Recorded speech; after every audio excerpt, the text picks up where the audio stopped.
NEET UG paper leakage వ్యవహారం అనంతరం పరీక్షల నిర్వహణలో తీసుకున్న చర్యలపై సమగ్ర అఫిడవిట్ దాఖలు చేయాలని కేంద్రం ఎన్టీఏలను సుప్రీంకోర్టు ఆదేశించింది. పరీక్షల నిర్వహణలో కేవలం తాత్కాలిక ఉపశమన చర్యలు కాకుండా శాశ్వత సంస్కరణలను సంస్థాగతం చేయాలని ఉద్ఘాటించింది.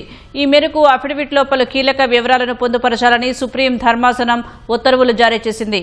ప్రతిపాదిత పాలక మండలి నిపుణుల కమిటీల ఏర్పాటుతో పాటు 10 విభాగాల్లో ఉన్నత స్థాయి కమిటీ చేసిన సిఫార్సుల అమలుపై నివేదిక ఇవ్వాలని సుప్రీంకోర్టు కోరింది.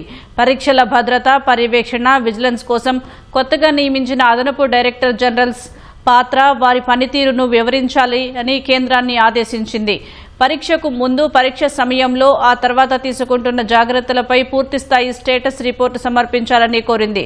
భవిష్యత్తులో ఆన్లైన్ లేదా కంప్యూటర్ ఆధారిత పరీక్షల వైపు మళ్లేందుకు ఉన్న ప్రతిపాదనలు, డేటా భద్రతపై తీసుకుంటున్న చర్యలను వెల్లడించాలని పేర్కొంది.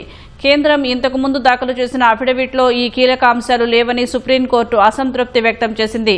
సంస్కరణల అమలును సంవత్సరం పొడవునా పర్యవేక్షిస్తామన్న సుప్రీంకోర్టు ఈ కేసు తదుపరి విచారణను వచ్చే సోమవారానికి వాయిదా వేసింది.